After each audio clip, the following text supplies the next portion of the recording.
Lesson 5 उत्साह और अट नहीं रही। इसमें दो कविताएं हैं और इनकी कवि हैं सूर्यकांत त्रिपाठी निराला। सबसे पहले आइए हम सूर्यकांत त्रिपाठी निराला के बारे में थोड़ी बहुत जानकारी एकत्रित कर लें। निराला जी का जन्म बंगाल के महिषादल में 1899 में हुआ।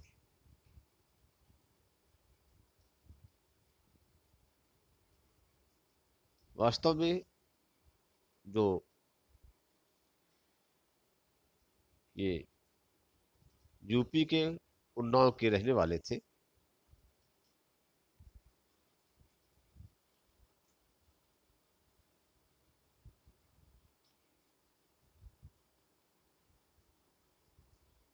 इनकी मृत्यु 1961 में हुई।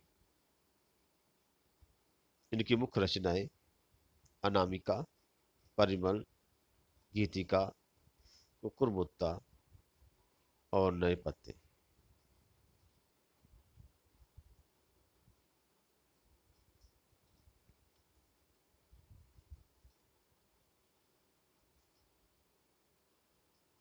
स्टूडेंट्स, सबसे पहले हम यहाँ पर उत्साह कविता के बारे में उसका जो सारांश दिया गया है उसे देखेंगे।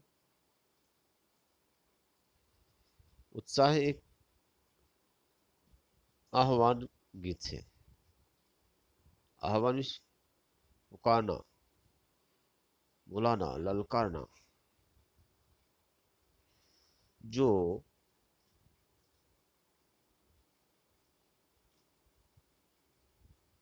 बादल को संबोधित है।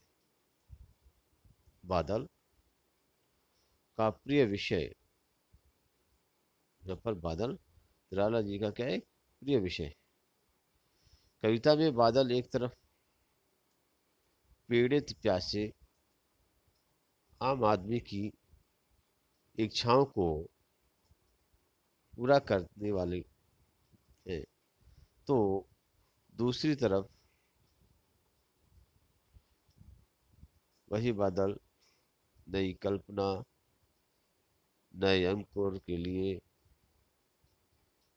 विध्वंस, विप्लव और क्रांति चेतना को संभव करने वाला भी है। कवि जीवन को व्यापक और समग्र दृष्टि से देखता है। कविता में ललित कल्पना और क्रांति चेतना दोनों है।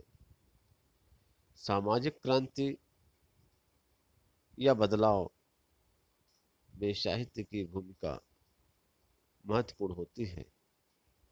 निराला इसे नवजीवन नूतन कविता के संदर्भ में देखते हैं। वहीं दूसरी कविता है अट नहीं रही। इसमें अट नहीं रही कविता फागुन की मादकता को प्रकट करने करती है। कवि फागुन की सर्वव्यापक सुंदरता को अनेक संदर्भों में देखता है। जब मन प्रसन्न हो तो हर तरफ फागुन का ही सौंदर्य और उल्लास दिखाई पड़ता है। सुंदर शब्दों के चयन और एवं लय ने कविता को भी फागुन की ही तरह सुंदर और ललित बना दिया है।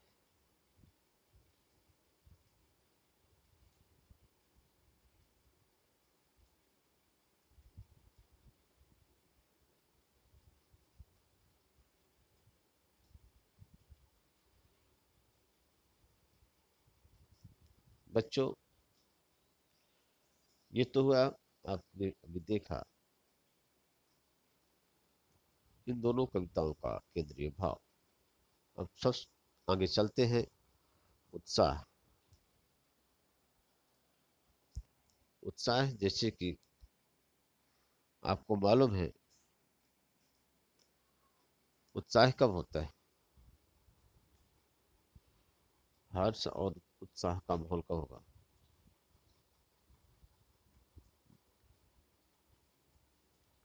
जब आप खुश होंगे। और खुश कब होंगे?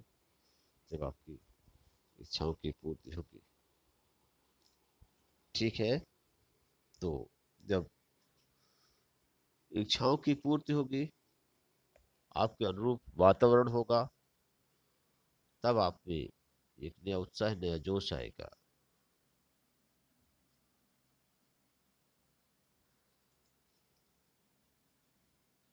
तो कवि बादल को संबोधित करते हुए कहते हैं कि है बादलों, क्या करो? बादल, केवल बादल को कॉमा लगा दिया, गरजो।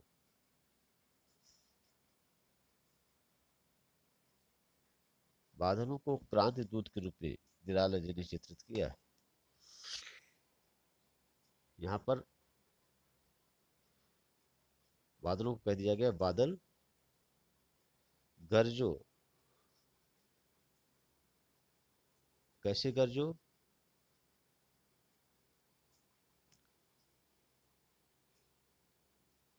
घेर घेर घोर गगन, धाराधर ओ, ललित ललित काले घुंघराले,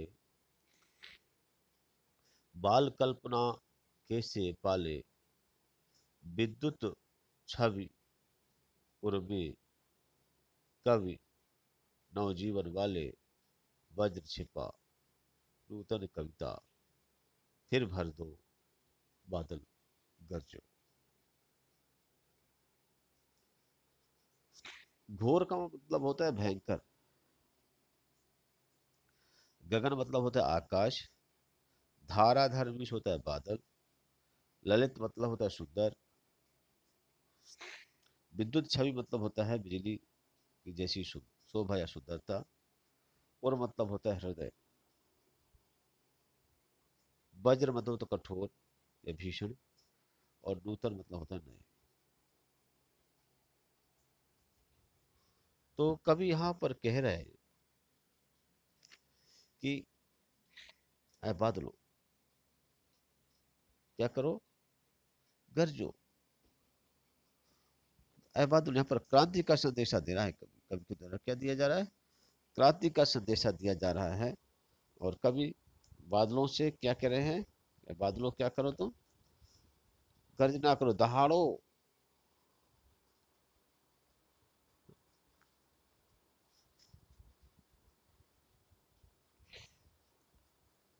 बादलों का वह उससे गड़गड़ाते स्वर पर मुग्ध है। आम आदमी क्या होता है? आम आदमी बादलों की गड़गड़ाहट को सुन करके डरता है, लेकिन कवि कहते हैं उसे सुंदरता उसमें कवि को महसूस होती है। और कवि कहता है ओ बादल, तुम खूब गरजो, खूब कड़को।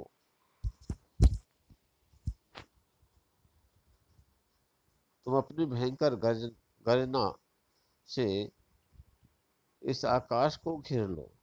घेर घेर घोर गगन, पूरे आकाश में बादलों, तुम क्या है?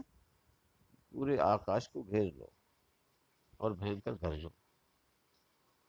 धाराधर हो है बादल। धाराधर मतलब बादल।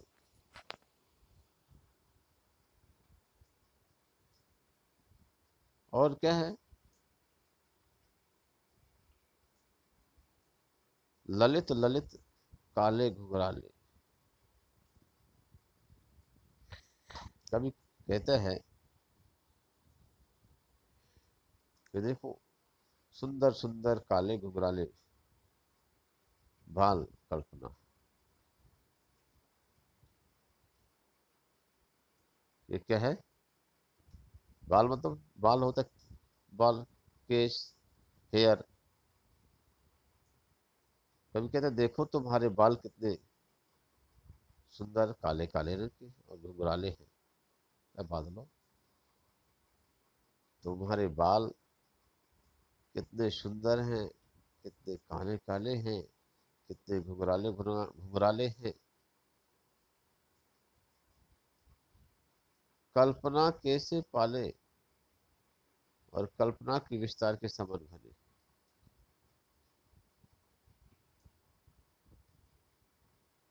कैसे हैं ये?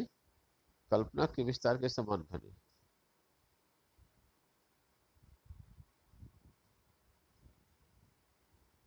और आगे, बाल कल्पना कैसे पाले, विद्युत छवि उर्मे और अपने हृदय में क्या है, बिजली की चमक छिपाए हुए। विद्युत छवि मतलब विद्युत, बिजली की छवि, और मतलब हृदय में।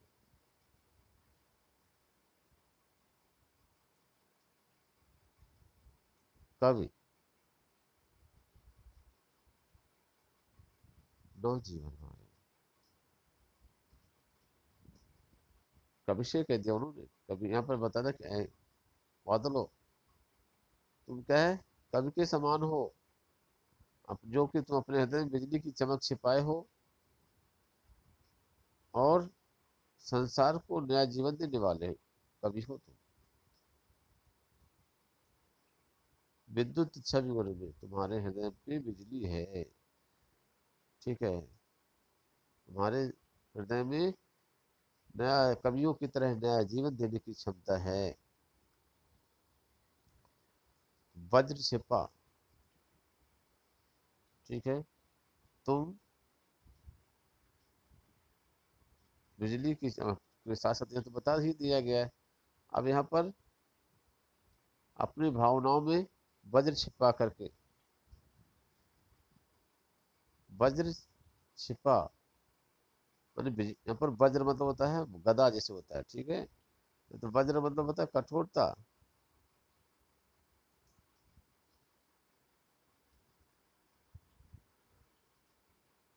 वज्र छिपा नूतन कविता फिर भर दो। कहने का मतलब ये है कि ऐ ओ कवि, तुम क्या है, अपनी भावनाओं में वज्र छिपा करके पूरे संसार में जो उसका पौरुष स्वर भर दो। है बादलों तुम गरजो। मतलब आप समझ जाइए कि कवि ने यहाँ पर बादलों को गरजने के लिए कहा है। तो इसका क्यों गरजने के लिए कहा है, ताकि पूरे एटमॉस्फेयर में एक नया जोश आ जाए, लोगों की पौरुष जाग जाए। कभी क्रांति चाहता है, इसलिए उसे छिप छिप करके और कोई काम नहीं करना चाहता, मतलब जो भी काम करो खुल कर करो, धाड़ कर करो, है ना।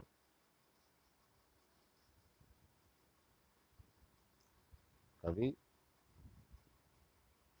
यहाँ पर क्या है, जानता है कि क्रांति के द्वारा ही समाज में बदलाव संभव है।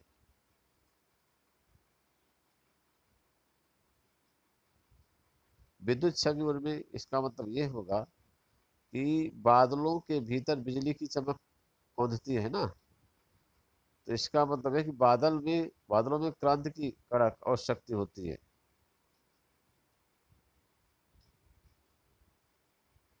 वज्र छिपा एक शब्द जैसे आया, तो जब वज्र छिपा का मतलब होता है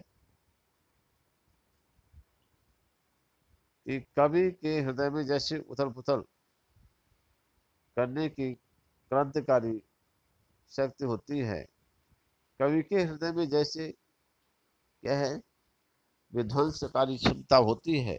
वज्र क्या करता है, वज्र होता है कठोर होता है, और कठोरता में क्या, किसी भी चीज को क्या है, कितनी भी मजबूत चीज हो उसे क्या करता है, धीरे धीरे क्या उसको नष्ट कर देता है ना। तो वज्र का इतना कठोर होता है। तो यहाँ पर क्या है, कवि के जो, और इससे क्या होता है, पुरानी जो चीजें हैं जो कि समाज के लिए अनुपयोगी है, उनको नष्ट करने की क्षमता किसके पास है, केवल कवियों के पास ही है। इसलिए कवि ने क्या है, बादलों को यहाँ पर किससे कर दिया, कवि की तरह एक निर्माणकारी बताया। बादलों को संबोधित करते हुए कहा कि बादलों तुम क्या है, एक कवि की तरह समाज में एक नया जोश, नया उत्साह भर सकते हो। इसलिए बादलों तुम क्या करो, क्रांति करो, एक क्रांति दूत की तरह तुम भरजो। आगे कवि कहता है कि विकल विकल थे उन्मन उन्मन। पूरा क्या है, यहाँ पर अभी समाज की स्थिति कैसी है, संसार की स्थिति कैसी है, तो कवि ने यहाँ पर बताया कि पूरा विकल विकल थे उन्मन उन्मन। विकल विकल मतलब होता है व्याकुल, है ना। विकल मतलब होता है व्याकुल, तो व्याकुल व्याकुल थे। उन्मन उन्मन, विकल विकल थे, विकल विकल थे, है ना। यहाँ पर क्या हो गया, विकल मतलब क्या है, बेचैन, व्याकुल। उन्मन, उन्मन होता है अनमना। उन्मन थे उन्मन, और विश्व के निदाक के सकल जन। निदाक मतलब क्या होता है, निदाक मतलब होता है तपती गर्मी। सकल मतलब होता है सारे पूरे। जन मतलब होता है मनुष्य, ठीक है। आए, आए तो आए, अज्ञात, अनजान, जो पता नहीं है दिशा से। अनंत, यहाँ पर क्या है, अनंत के घर मतलब, अनंत किसी के यहाँ जगह है आकाश को। घर मतलब होता है बादल। तप्त मतलब होता है धरती, तपी हुई धरती। तप्त धरा, सॉरी, तप्त मतलब तपी हुई, धरा मतलब क्या होता है, धरती। तप्त धरा, तपी धरती।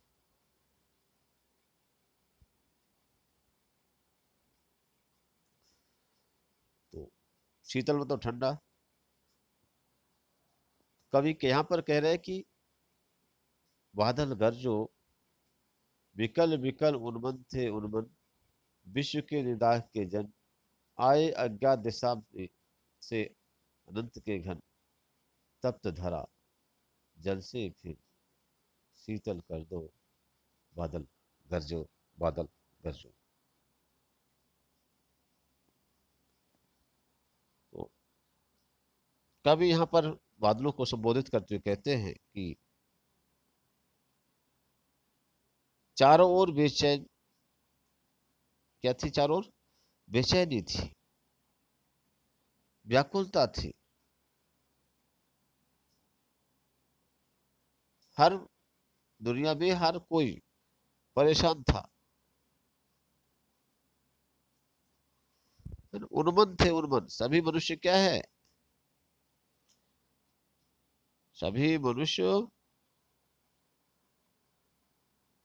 यहाँ पर थे, उन्मन थे, बेचैन थे, व्याकुल थे, ठीक है, अनमने थे, उन्मन थे उन्मन,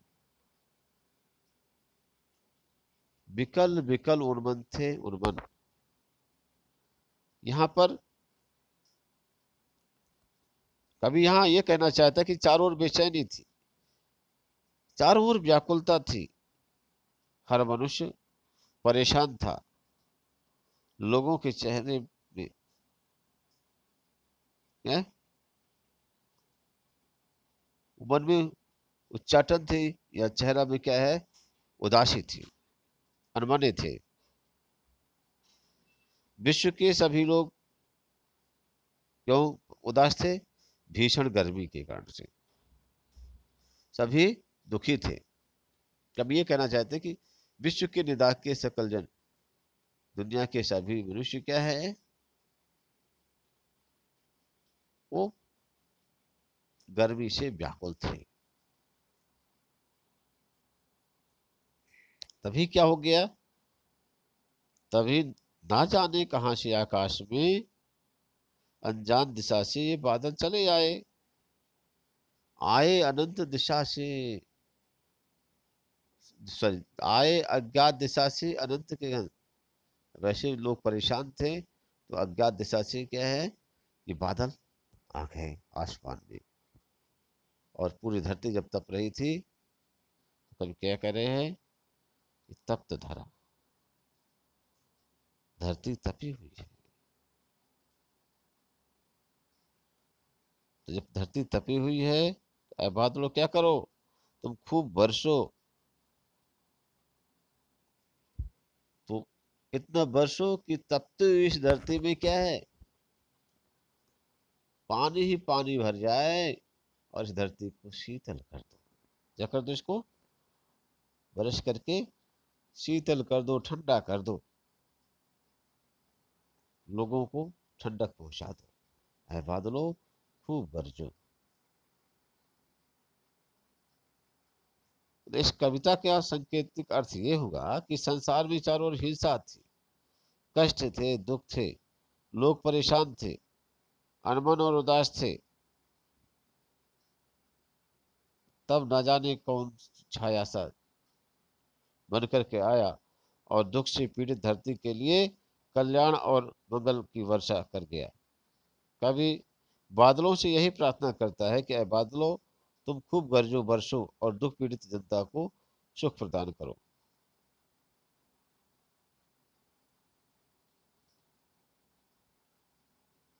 तो निदाक का मतलब क्या होता है, भीषण गर्मी भी है और सांसारिक कष्ट भी है। ठीक है, तप्त धरा का मतलब होता है गर्मी से तपी हुई धरती, और सांकेतिक इसका अर्थ अगर लिया जाए तो दुखों से पीड़ित धरती। जल का जो सांकेतिक अर्थ क्या लिया जा सकता है, शांति और सुख।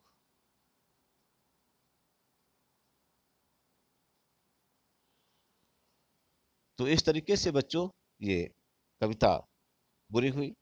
और आफ्टर देन दूसरी कविता में इसी चलते हैं।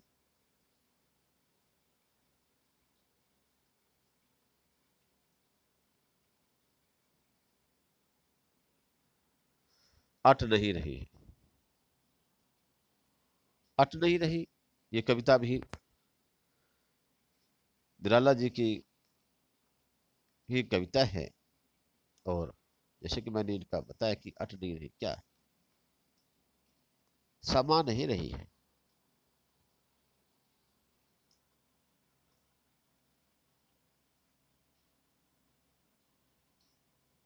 अट नहीं रही मतलब समा नहीं रही, क्या नहीं समा नहीं रही है, सुंदरता नहीं समा रही है।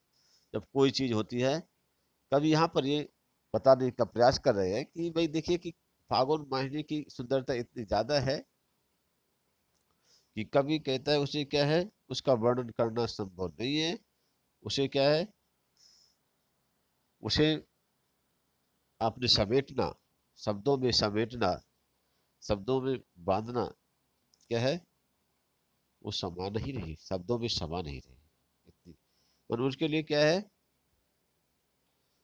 शब्द कम पड़ रहे हैं। कभी कहते हैं कि अट नहीं रही है, आभा फागुन के तन, आभा फागुन की तन सट नहीं रही है। कहीं सांस लेते हो, घर घर भर देते हो, उड़ने को नभ में तुम पर पर कर देते हो। आंख हटाता हूं तो हट नहीं रही है। पत्तों से लदी डाल, कहीं हरी कहीं लाल, कहीं पड़ी है उर्मी, मंद गंध पुष्पमाल, पाट पाट शोभा श्री। पट नहीं रही है, अट नहीं रही, अट नहीं रही। तो अटना मतलब क्या होता है, अट मतलब होता है समाना। आभा मतलब होता है चमक। फागुन मतलब होता है होली के बाद वाला जो सुहावना महीना होता है, फागुन का महीना होता है। नभ मतलब होता है आकाश। और मतलब होता है हृदय। मंद मतलब होता है धीमा। पुष्प मतलब होता है फूलों की माला। घाट घाट मतलब जगह जगह। शोभा श्री मतलब होता है सुंदरता से भरपूर।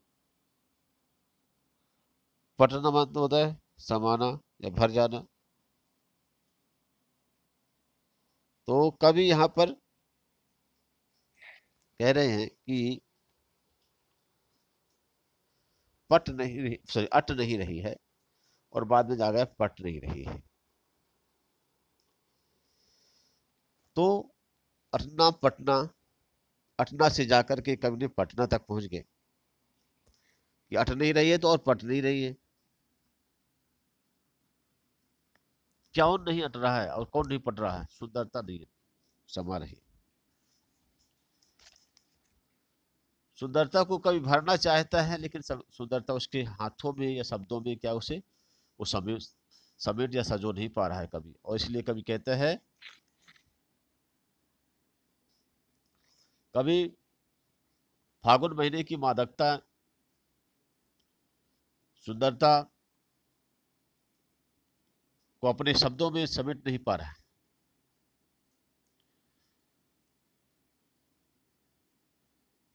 वह बाहर छलक पड़ती है।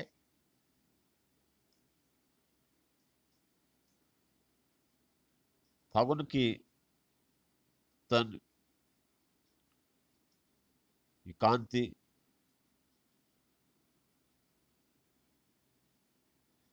लोगों के चेहरों की चमक इतनी ज्यादा है कि वो समा पा नहीं पा रहे। तो अब कविता में चलते हैं। कवि कहते हैं कि फागुन को संबोधित करते हुए कहते हैं कि हे फागुन,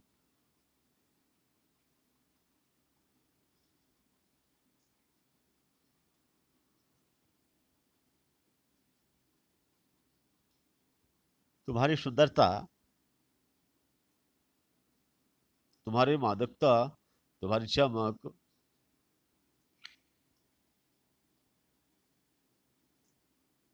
इतनी ज्यादा है कि वह बाहर छलक छलक पड़ती है।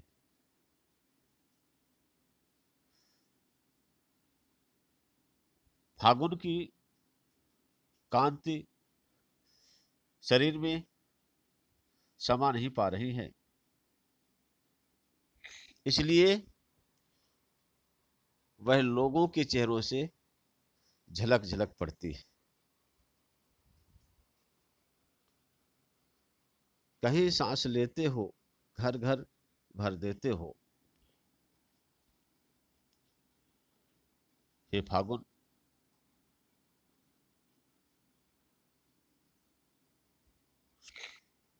कहीं सुगंधित हवा का झोंका उठता है तो ऐसा लगता है कि तुम खुल करके सांसें ले रहे हो।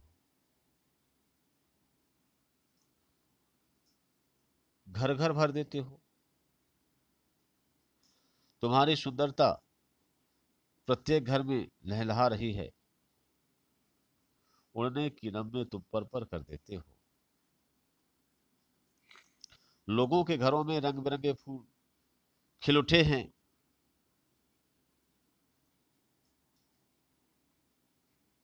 जिससे उनकी शोभा बढ़ गई है।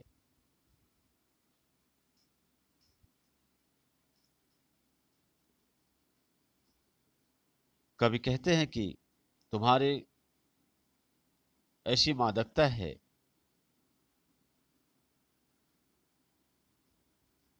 कि पक्षी आकाश में पंख फड़फड़ाते हुए उड़ने को आतुर हो रहे हैं। मनुष्य तो उत्साहित है ही, पूरा वातावरण ही उत्साहित है। कभी कहता है कि इतनी खूबसूरती चारों ओर फैली हुई है, आंखें हटाने का प्रयास करता हूं तो आंखें हटती नहीं।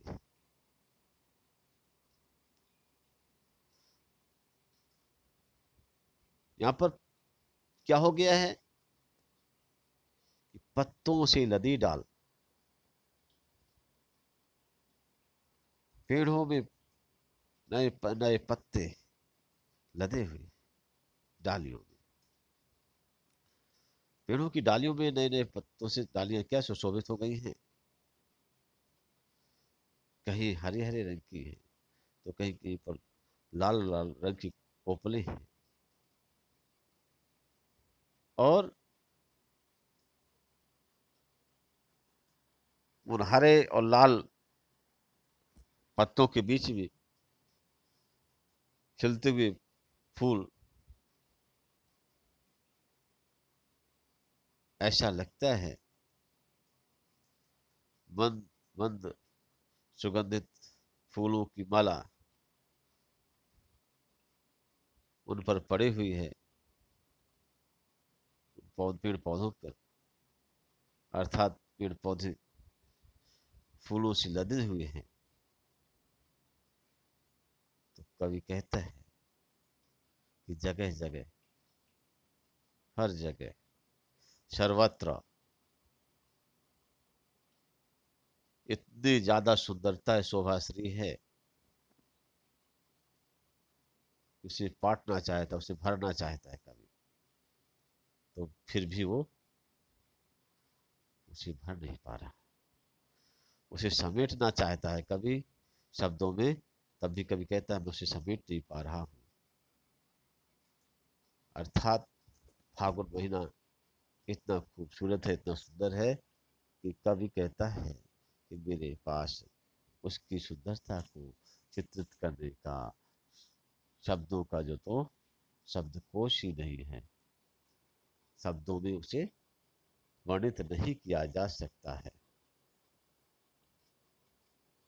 ओके स्टूडेंट्स, ये दोनों कविताएं हुई। अब अपन प्रश्न उत्तर पर चलते हैं। कवि बादल से फुहार रिमझिम या बरसने के स्थान पर गरजने के लिए कहता है क्यों?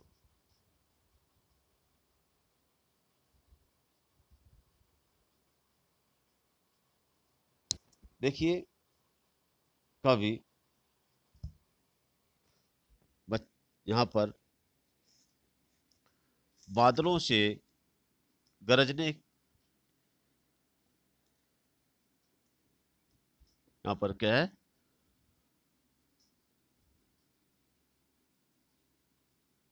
बादलों से फुहार रिमझिम या बरसने के स्थान पर गरजने के लिए कहता है। क्यों कहता है? महत्वपूर्ण क्वेश्चन है। कवि बादलों को क्रांति का सूत्रधार मानता है,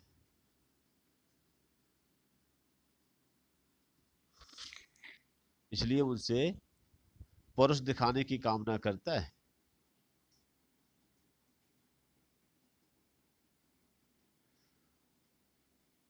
उसे मालूम है कि क्या फुहारों से रिमझिम बरसा बरसने से दुनिया का ताप या दुख जो है दूर होने वाला नहीं है। केवल क्रांति में ही इतनी शक्ति है जो कि बदलाव या शीतलता ला सकते हैं, कष्टों से निजात दिला सकते हैं। आगे कवि कहते हैं, सेकंड क्वेश्चन है, कविता का शीर्षक उत्साह क्यों रखा गया है? कविता का शीर्षक उत्साह इसलिए रखा गया है क्योंकि यह बादलों की गर्जन और उमड़ने घोड़ने से मेल खाता है। क्या होता है कि उत्साह, खुशी, जोश बादलों में भीषण गति है, उसी से वह धरती के तप हरता है। कभी ऐसी ही गति, ऐसी ही भावना और शक्ति चाहता है। कविता में बादल किन किन अर्थों की ओर संकेत करते हैं? तो कविता में बादल तीन अर्थों की ओर संकेत करते हैं। जल बरसाने वाली शक्ति के रूप में, उत्साह और संघर्ष के भाव भरने वाले कवि के रूप में, पीड़ाओं का का जो ताप है उसे हरने वाली और सुख देने वाली शक्ति के रूप में।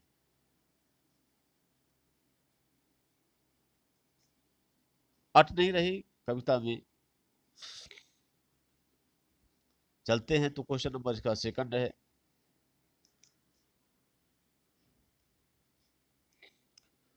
कवि की आंख फागुन की सुंदरता से क्यों नहीं हट रही। फागुन बहुत मतवाला है, मस्त है और शोभा से युक्त है। उसका रूप सौंदर्य रंग बिरंगे फूल पत्ते और हवाओं से प्रकट हो रहा है। फागुन के कारण मौसम में इतनी सुंदरता आ गई है, सुहावना हो गया है कि तन मन में उसका प्रभाव पड़ गया है और मन अब क्या है, उस सुंदरता को देखने में लग गया है। अब आंखें हटाना चाहता है कभी, तो अभी आंखें वहां से हट ही नहीं रही।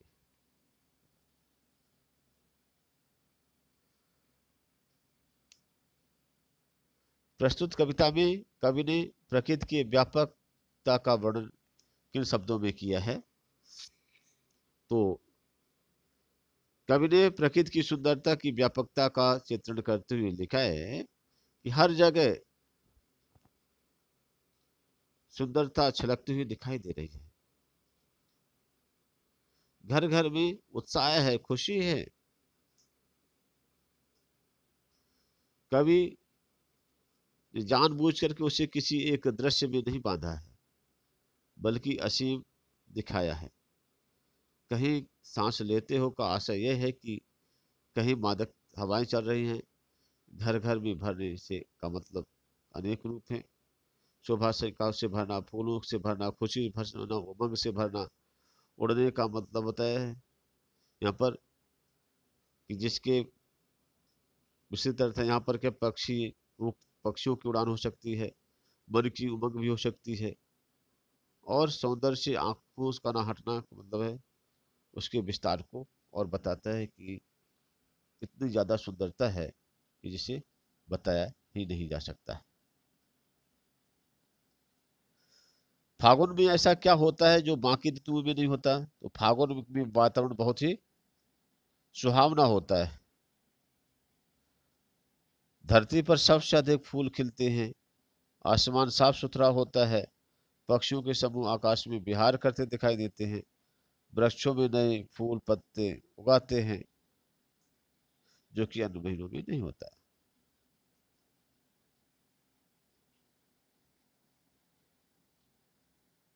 तो इन कविताओं के आधार पर निराला के काव्य शिल्प की विशेषताएं लिखिए।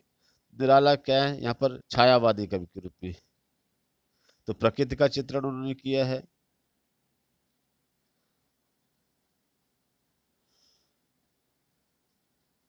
भाषा खड़ी बोली है।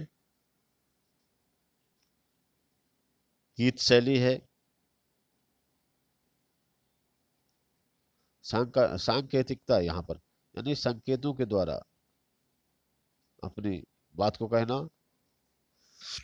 और संस्कृत निष्ठ भाषा का इस्तेमाल किया गया है। तो इस तरीके से बच्चों ये चैप्टर पूरा होता है। Thanks students.